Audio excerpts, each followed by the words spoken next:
Hello, fellow environmentalists. My name is Tyler Bays, and I'll be going over the history and the importance of the Clean Water Act. So, what's the big deal? Why exactly do we need to protect our ocean? Well, the ocean covers about 2/3 of the planet and serves many purposes to make sure that our planet is performing at the best of its ability. Let's first take a look at the residents living within the ocean. The habitat is filled with animals that are a great source of protein for many different cultures around the world. These animals also give us painkillers and other drugs that help us in the field of medicine. The abundance of marine life also enhances the productivity and maintenance of our ecosystem. Capturing and storing CO2 is a very important task that slows the effect of global warming. There is no one who does it better than our vegetation and our ocean. Now, there are two main ways for the ocean to absorb CO2. The first is the CO2 in the air is molecularly diffused into the ocean when the atmospheric pressure exceeds the pressure of the ocean. The second way is through the photosynthesis of phytoplankton and algae. Tidal streams, waves, and wind, which are produced by the ocean, gives us a fantastic source of renewable energy. Turning our back on fossil fuels will lower the amount of CO2 released in the atmosphere, which will weaken the effects of global warming. The California Gold Rush in 1849 is often known for bringing money back into the treasury after spending most of it on the Mexican-American War. However, the process of gold mining left an appalling amount of mercury into the waters of California. This process started by eroding land with water at a very high pressure. Next, the debris was processed through what was known as sluice boxes. These boxes contained mercury, which would bond easily to gold.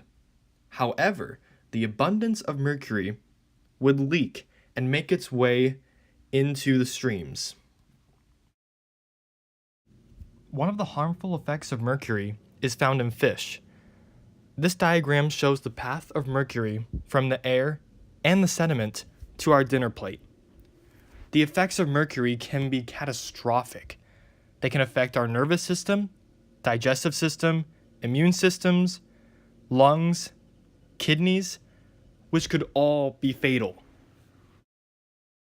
This example is known as a point source pollutant. Point source pollution comes mainly from factories and sewage plants. Non-point source pollution comes from many more sources that are actually pulled by erosion to larger bodies of water. These pollutants affect the operation of our marine life. Oil can get in between the feathers and gills of our marine animals. This interferes with how they operate to keep our environment functioning efficiently. Also, a large layer of oil on the water's surface acts as a shield to block sunlight. Many of the organisms in the ocean will not be able to perform photosynthesis to survive. Without these organisms, we would have a larger amount of CO2 in our atmosphere. The abundance of debris that is scattered across the ocean have a hard time decomposing. They take the oxygen from the water to aid in the decomposing process. Without oxygen, many marine animals end up dead and washed up on our shore. As stated earlier, animals that contain harmful chemical pollutants are ingested by humans, which can have horrible effects on our health. Thankfully, in the 1940s, people have had it with the effects of an overabundance of water pollutants. So many US citizens turn to the government to help fix this problem. Americans still dictate to the government that clean water is a basic human right and our responsibility to preserve our marine ecosystem. In 1948, the Federal Water Pollution Control Act was established. At the time, this was a huge step in the right direction. It also enlightened more people on the problems of our overpolluted waters. Over time, sweeping amendments led to the creation of a new act that landed on President Nixon's desk.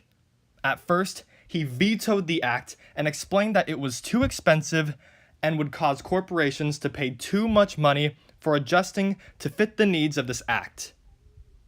Thankfully, Congress overrode the president's veto and established what is known as the Clean Water Act. The Clean Water Act gives the Environmental Protection Agency the power to regulate the amount of pollutants discharged by industries. It also made it illegal for anyone to pollute the water without a permit.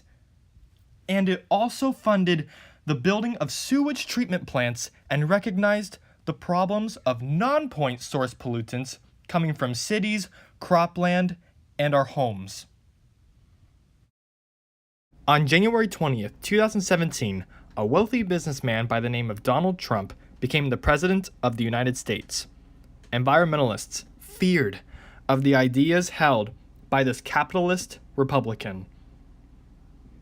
The next month, President Trump started to walk down the path of environmental unsustainability by detesting the Clean Water Act. Quote, "It is such a horrible rule. It has a nice name, but everything about it is bad. Regulations and permits started treating our wonderful small farmers and small businesses as if they were a major industrial polluter. They treated them horribly." These are the words of a president that shows the lack of knowledge for the Clean Water Act and, more importantly, the environment. Trump does not realize that the accumulative amount of small businesses and farms contribute just as much as large businesses. Yes, they may be smaller in size of operation, but these smaller businesses are still businesses that pollute our waters. The pesticides, oil, trash, fertilizers, and more make their way down storm drains and enter our rivers. These toxins have horrid effects on our water.